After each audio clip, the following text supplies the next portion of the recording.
I could do this, but on little more than a bottle of water, or bottles of water, and a supplement called Generation UCAN, which I'm going to talk to you guys about in a minute.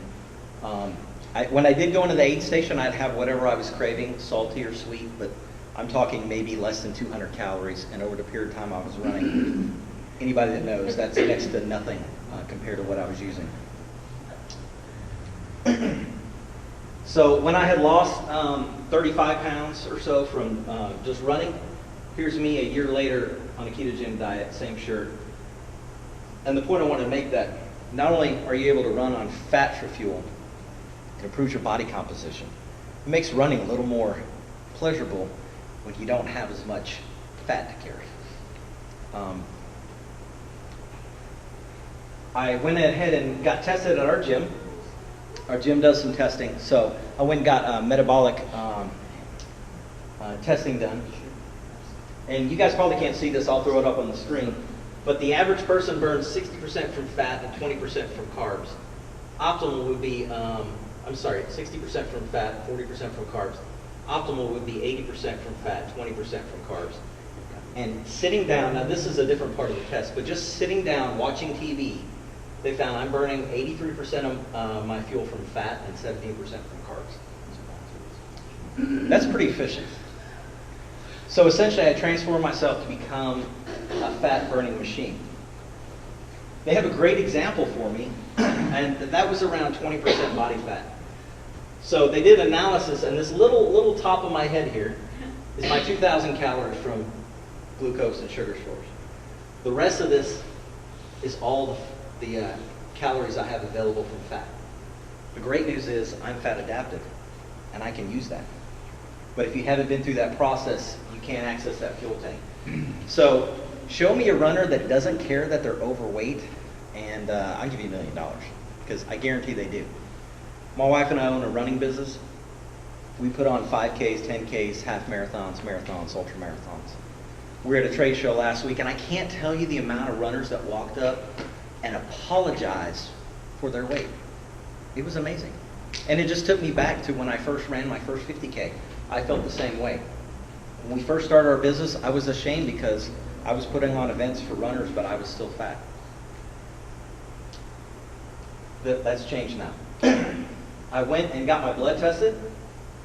Great blood results. I don't know why it's coming out so light on there. So I'll read you guys what my stats were.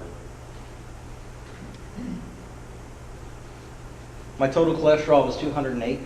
Triglycerides were 67. My HDL was 47. And my LDL was 129. I didn't die from eating a high-fat diet. You sure about that? I'm sure. Okay, just checking.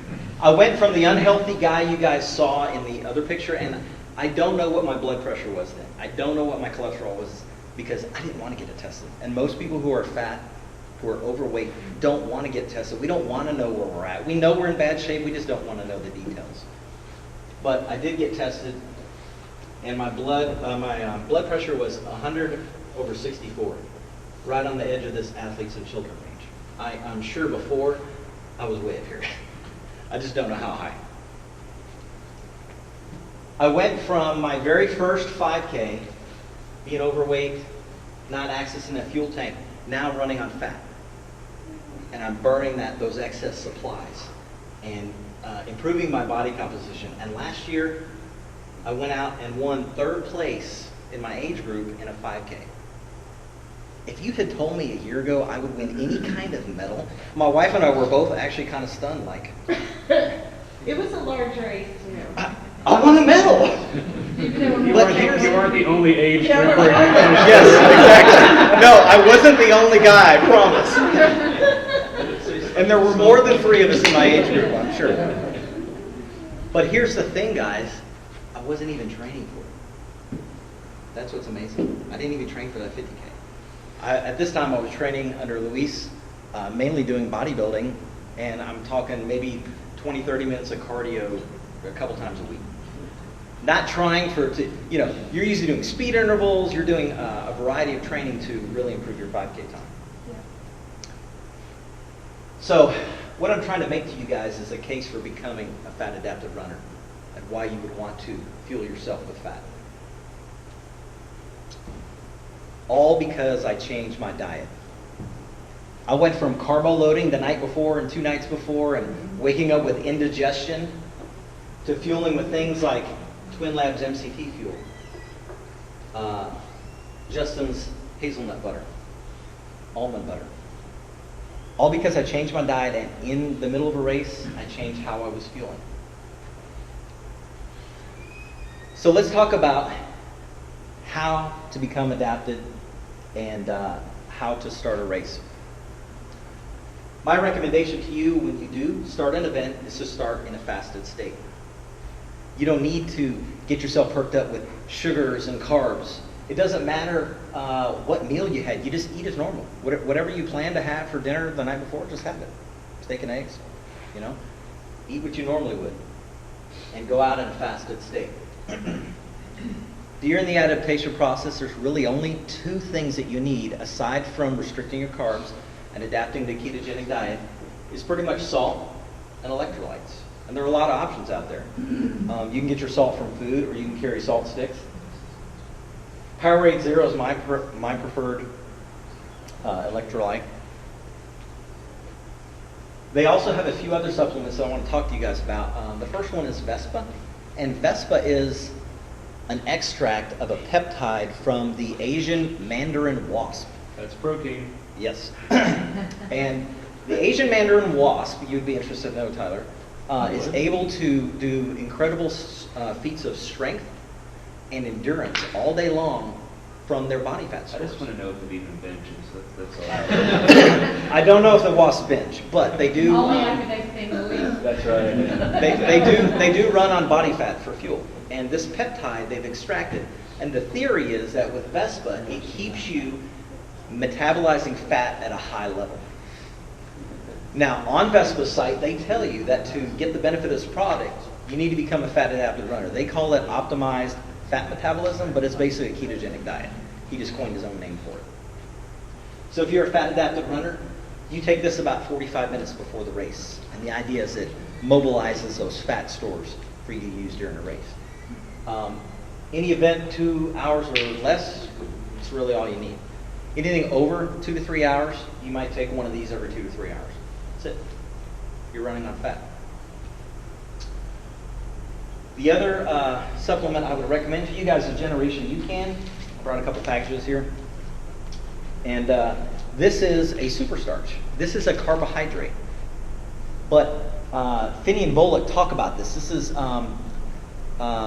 Peter Attia from the Eating Academy says that if an iPhone 5 is Generation UCAN, anything else you take is a rotary phone. We would have to say iPhone 6 now.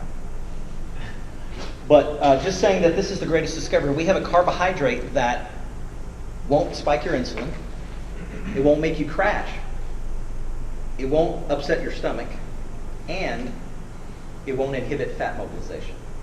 When you carb load, it can inhibit fat mobilization for not only after that exercise session, but for up to several days. So I really recommend Generation UCAN. I ran my 50K on mostly water and this. I know that sounds insane not to use goos and sugars, but what have we done? We changed fuel tanks, right? So a lot of people say, well, yeah, you can do that, but you really can't do that at an elite level, you know. And so again, the argument starts backing up further and further, reaching for straws.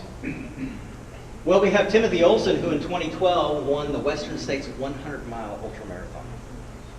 Fat adapted.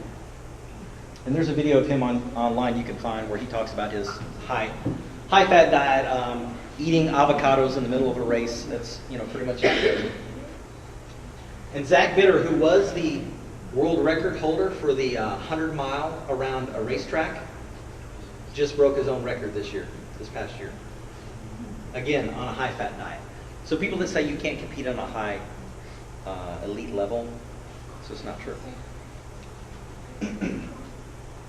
The bottom line is that when you become fat adapted, you tap into an almost endless fuel source. And I think of windmills, because wind, you're converting energy that wouldn't normally be there into energy. And that's what you do when you follow a ketogenic diet, become fat adapted, and tap in that endless fuel source. Doesn't mean you can go and run forever. You still have to do training. You can only go as far as your training. But this is my case to you guys on why you would want to become a fat adapted runner and follow a ketogenic diet. And now, Luis is going to talk to us about